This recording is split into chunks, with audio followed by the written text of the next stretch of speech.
저는 올해로 69세가 되었습니다.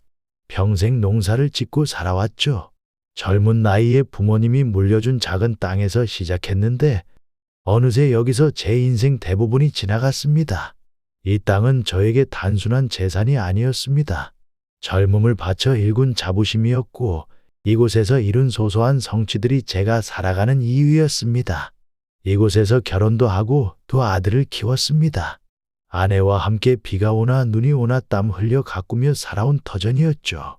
남들은 도시에서 편히 산다지만 우리는 자연 속에서 진짜 삶을 산다 는 말로 서로를 위로하며 살았습니다. 아이들이 성장하면서 저는 마음 한켠에 작은 바람을 품었습니다. 우리 아이들이 더 좋은 환경에서 더 큰 세상으로 나가길. 그래서 자식 교육만큼은 힘을 쏟았죠. 결국 두 아들은 대학에 가고 도시에서 각자 가정을 꾸렸습니다. 큰아들은 자영업을, 작은아들은 공무원으로 안정적인 직장을 얻었습니다. 아내가 세상을 떠난 건 몇 해 전이었습니다.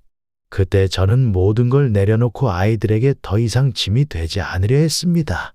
이 땅에서 남은 삶을 보내며 작물을 키우는 게 내 역할이다. 그게 제 결심이었죠. 하지만 도시로 떠난 아들들은 점점 저와 멀어졌습니다. 찾아오는 일도 줄고 연락도 점점 뜸해졌습니다. 큰아들은 사업이 바쁘다며 매번 변명을 늘어놨고 작은아들은 손주를 돌보느라 여유가 없다고 했습니다. 그럴 때마다 저는 스스로를 위로했습니다. 그래, 다들 바쁘게 살지. 내가 기대는 건 욕심이겠지. 최근 몇 년 동안 동네에는 재개발 이야기가 떠돌았습니다.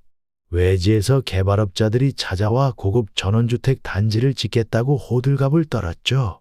이웃들은 땅값이 오른다며 술렁였지만 저는 그런 것에 전혀 관심이 없었습니다.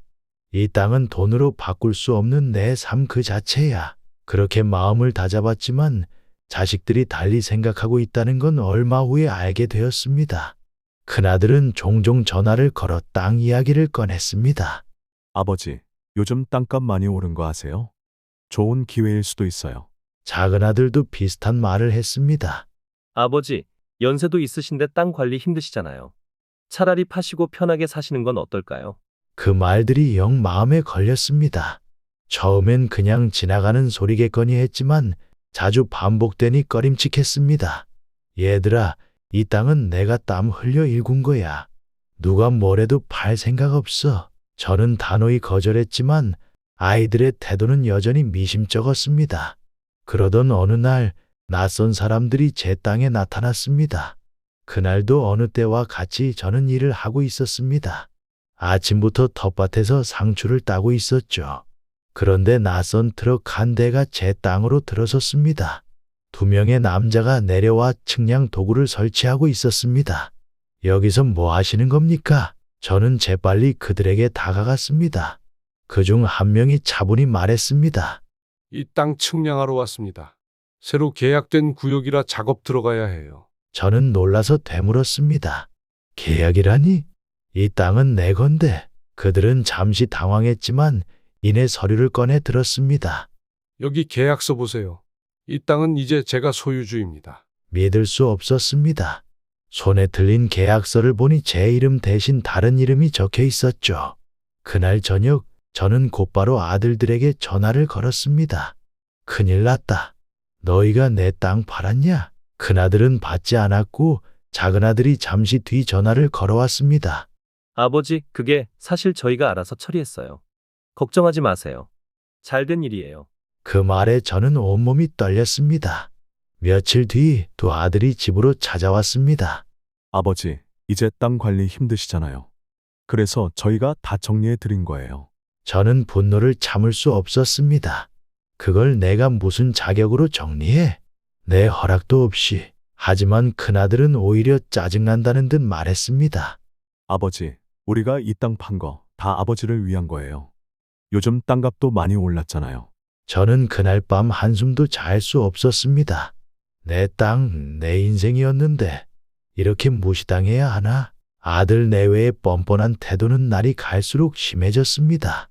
땅을 판 이유를 물으면 늘 같은 말을 반복했죠. 아버지, 우리가 이 땅 팔아드린 건 진짜 아버지를 위해서예요. 이젠 농사도 힘드시잖아요. 힘들긴 해도 내 땅은 내가 지킨다. 내가 뭘 안다고 그걸 판단해? 하지만 큰아들은 화를 내며 대꾸했습니다. 아버지, 그냥 감사하다고 하시면 되잖아요. 우리가 땅 팔아서 돈이 생겼으니 앞으로는 편하게 사시면 되는 거고요. 그 말을 듣는 순간 가슴 깊은 곳에서 화가 치밀어 올랐습니다. 이 땅은 돈으로만 계산될 수 없는 것이었고 제 인생 그 자체였습니다. 며칠 뒤 더 충격적인 사실을 알게 되었습니다. 아들 내외가 땅 매각 대금을 이용해 도시 고급 아파트 계약금을 넣었다는 겁니다. 땅값이 올랐는데도 그들은 땅을 시세보다 훨씬 낮은 가격에 팔아넘겼고 그 차액으로 자신들의 사적인 욕심을 채웠다는 사실이 밝혀졌습니다. 그날 밤 저는 작은아들과 큰아들에게 다시 한번 전화했습니다. 너희가 판 땅값이 얼만지 정확히 말해봐라. 작은아들은 한참을 망설이다가 말했습니다. 그게 아버지, 솔직히 시세보다 조금 낮게 팔긴 했어요. 그런데 개발업자가 급하게 산다고 해서. 그럼 내가 손해본 돈은 누가 책임질 거냐? 작은아들은 대답하지 못했고 큰아들이 전화를 이어받았습니다. 아버지, 왜 이렇게 예민하세요? 저희가 일부러 그러는 것도 아닌데. 내 허락도 없이 내 땅을 팔아먹은 게 당당하냐? 다음 날 저는 이웃들과 대화를 나눴습니다. 혹시 내 땅 주변에서 개발업자들하고 얘기한 적이 있어요? 그러자 이웃 중 한 사람이 조심스럽게 말했습니다. 사실 내 아들이 몇 달 전부터 부동산 중개인을 데리고 다니면서 알아보더라. 나는 별말 안 했는데 그렇게까지 될 줄은 몰랐지. 그 말을 듣는 순간 자식들에게 남아있던 신뢰의 마지막 끈마저 끊어졌습니다. 그랬구나. 너희가 결국 돈에 눈이 멀어서 이 아버지를 무시한 거구나. 자식들의 탐욕은 여기서 끝나지 않았습니다. 며칠 뒤 작은아들이 제게 다시 찾아왔습니다. 아버지, 지금 형편이 조금 어렵습니다. 땅 판 돈에서 일부를 더 도와주시면 좋을 것 같아요. 그 말에 저도 모르게 웃음이 터졌습니다. 너희가 내 땅을 팔고 아파트를 계약했으면서 이제 와서 더 내놓으라고? 아버지, 그때는 아파트 계약금이 부족해서 어쩔 수 없었어요. 그들의 뻔뻔한 태도는 더 이상 용납할 수 없는 수준이었습니다. 저는 그날 밤부터 계획을 세우기 시작했습니다. 우선 모든 상황을 기록하기로 했습니다. 자식들과의 통화 내용을 녹음하고 그들이 남긴 문자 메시지를 저장했습니다.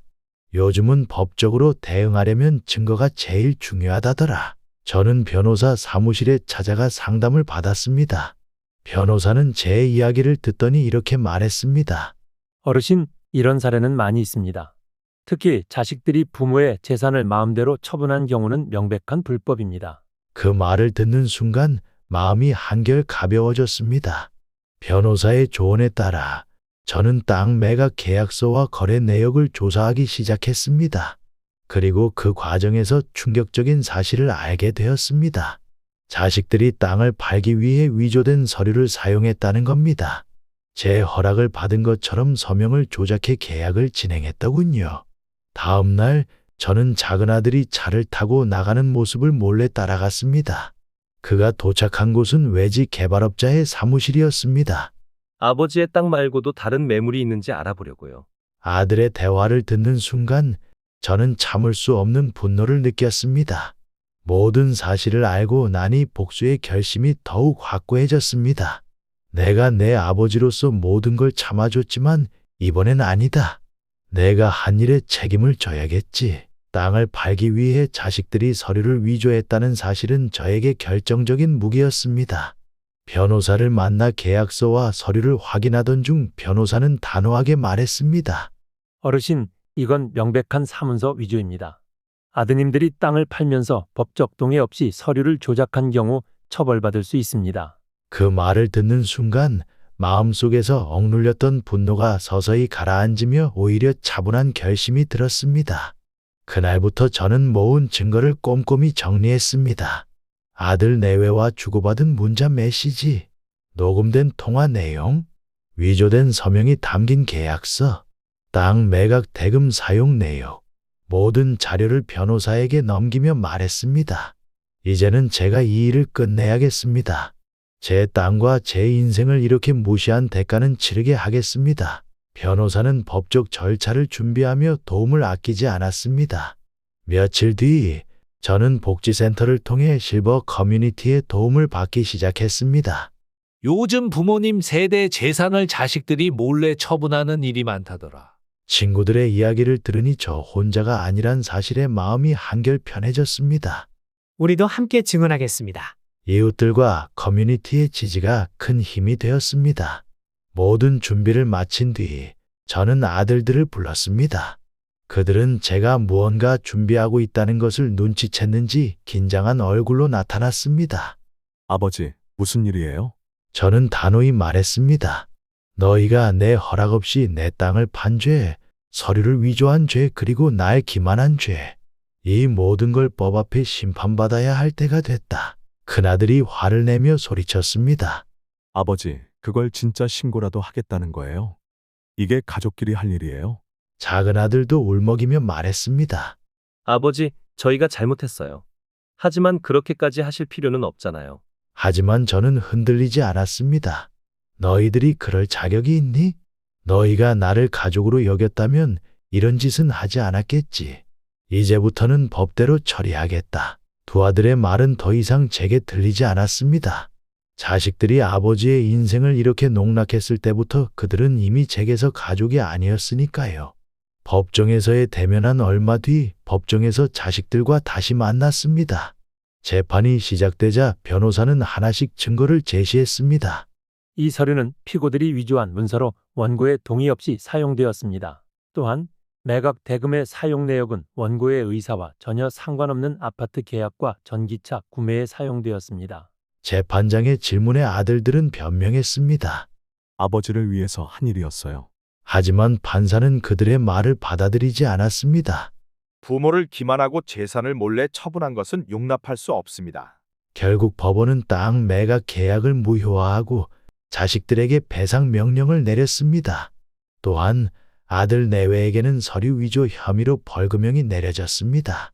재판이 끝난 후 저는 법적으로 땅을 되찾을 수 있었습니다. 하지만 그 과정에서 자식들과의 관계는 완전히 단절되었습니다. 며칠 뒤 큰아들에게서 전화가 왔습니다. 아버지, 저희가 정말 잘못했습니다. 다시 한번 기회를 주세요. 하지만 저는 냉정하게 말했습니다. 기회는 내가 나를 기만하지 않았을 때 이미 충분히 줬다. 이제 나는 내 인생을 지킬 거다. 그러나 모든 것이 끝난 줄 알았던 그 순간 또 다른 문제가 발생했습니다. 외지 개발업자가 찾아와 땅을 다시 사들이려는 시도를 시작한 겁니다. 이제 땅값이 더 올랐습니다. 기회를 놓치지 말고 매각하시죠. 저는 다시 한번 싸워야 한다는 걸 느꼈습니다. 재판이 끝나고 저는 땅을 되찾았지만 마음은 여전히 편치 않았습니다. 자식들에게 받은 상처는 깊었고 동네 사람들조차 자식들과의 관계가 소원해진 저를 안쓰럽게 바라보곤 했습니다. 그래도 땅은 되찾았으니 다행입니다, 아저씨. 이웃의 말에 고개를 끄덕이면서도 마음 한구석은 허전했습니다. 땅을 되찾았어도 내게 돌아온 건 무엇인가? 가족은 깨졌고 신뢰는 사라졌지. 하지만 평온함도 잠시, 몇 주 뒤 낯선 이들이 다시 제 땅에 나타났습니다. 이번에는 개발업자들이었습니다. 외지 개발업자의 접근. 개발업자의 대표라는 남자가 제 앞에서 깍듯하게 인사를 했습니다. 어르신, 저희는 이 지역 개발을 맡고 있는 업체입니다. 이번에 귀하의 땅과 주변을 포함해 멋진 전원주택 단지를 조성할 계획입니다. 그들은 세련된 말투로 땅을 팔 것을 설득했습니다. 지금 땅값이 아주 높습니다. 어르신께서 지금 파시면 최고가에 거래하실 수 있습니다. 그들의 말을 들으니 심장이 또 한 번 덜컥 내려앉았습니다. 이 땅은 나한테 돈이 아니야. 여기서 평생을 살아왔어. 다른 사람에게 팔 생각은 없다. 하지만 그들은 물러서지 않았습니다. 며칠 뒤 그 개발업자가 다시 찾아왔습니다. 이번엔 더 많은 서류와 브로셔를 들고 와 구체적인 제안을 늘어놨습니다. 어르신, 이 땅에 전원주택 단지가 들어서면 이 지역도 활성화되고 땅값도 더 오를 겁니다. 지금 파시면 정말 후회 없는 선택이 되실 거예요. 저는 단호히 말했습니다. 내가 판다고 대답하지 않았지 않소? 여기 다시는 오지 마시오. 그들은 결국 돌아갔지만 며칠 뒤 충격적인 소식을 듣게 되었습니다. 내 아들이 그 개발업자들이랑 다시 얘기를 나누고 있다더라. 이웃의 말에 저는 몸이 굳었습니다. 자식들의 또 다른 음모, 자식들이 또다시 땅을 매각하려는 시도를 하고 있다는 소문은 사실이었습니다. 큰아들이 개발업자와 만났다는 사실을 확인한 저는 화를 참을 수 없었습니다. 아직도 정신을 못 차렸구나. 저는 곧바로 큰아들에게 전화를 걸었습니다. 너 개발업자들 만나고 다닌다며? 내가 또 무슨 짓을 꾸미는 거냐? 큰아들은 대답 대신 핑계를 늘어놨습니다. 아버지, 이번엔 정말 좋은 기회예요. 개발업자들이 땅값을 더 많이 쳐준다니까요. 작은 아들도 그와 입을 맞춘 듯 비슷한 말을 반복했습니다. 아버지, 이번엔 정말로 이익이 크다니까요. 개발업자가 책임지고 진행한다니까. 저는 그들에게 소리쳤습니다. 너희는 아직도 내가 누군지 모르는구나. 이 땅은 내가 평생 지켜온 내 삶이다. 돈 몇 푼에 팔라고 또다시 협박하려 들지 마라. 그날 밤 개발업자로부터 또 다른 연락이 왔습니다. 어르신, 저희도 무작정 진행하려는 건 아닙니다. 그런데요, 지금 지역 주민들 대부분이 매각에 동의하셨습니다. 이제 귀하의 땅만 해결되면 됩니다. 그들은 서서히 말투를 바꾸며 압박하기 시작했습니다. 만약 귀하가 동의하지 않으면 재개발이 지연되며 피해가 발생할 수 있습니다. 그럼 귀하도 책임을 져야 하지 않겠습니까? 그들의 협박에 저는 잠시 혼란스러웠지만 곧 마음을 다잡았습니다. 책임을 진다고? 내 놈들이 돈에 눈이 멀어서 하는 짓에 왜 내가 책임을 져야 하지? 저는 그 자리에서 전화를 끊고 다시 법적 대응을 준비하기로 결심했습니다. 개발업자들의 협박은 더욱 노골적으로 변해갔습니다. 그리고 자식들까지 그들과 한통속으로 움직이면서 갈등은 더욱 깊어졌습니다. 저는 다시 한번 실버 커뮤니티와 변호사의 도움을 받기로 했습니다. 이번엔 땅을 지키는 것만이 아니라 내 이름과 명예를 지키는 일이야. 이 땅은 저희 마지막 자존심이자 평생의 모든 것이었습니다. 개발업자들과 자식들의 압박은 점점 더 심해졌습니다. 며칠 뒤 개발업자는 제게 공식적인 협박 서한을 보냈습니다. 귀하의 땅이 재개발 프로젝트의 진행을 지연시키고 있습니다. 프로젝트가 연기될 경우 손실 책임을 묻게 될 수 있습니다. 그들의 의도는 뻔했습니다. 나를 겁주고 굴복시키려는 것이었죠. 그리고 며칠 뒤 큰아들과 작은아들이 집으로 찾아왔습니다. 아버지, 이젠 정말 결정하셔야 해요. 우리만 손해보는 게 아니잖아요. 내가 나를 위해 한 게 뭐 있냐? 너희는 돈밖에 생각이 안 나잖아. 큰아들은 한숨을 쉬며 말했습니다. 아버지, 그 돈으로 형편도 나아지고 아버지도 편하게 사시면 되잖아요. 하지만 그 말을 듣는 순간 저는 더 이상 참을 수 없었습니다. 이 땅은 돈이 아니라 내 인생이다. 내가 아무리 말해도 내 대답은 변하지 않아. 며칠 뒤 개발업자들이 동네에 나타났습니다. 여기가 마지막 동의가 필요한 구역입니다. 여기만 해결되면 모든 게 끝납니다. 그들은 주민들에게 땅을 팔도록 설득하며 내 땅을 지적하며 문제를 일으킨다는 식으로 얘기했습니다.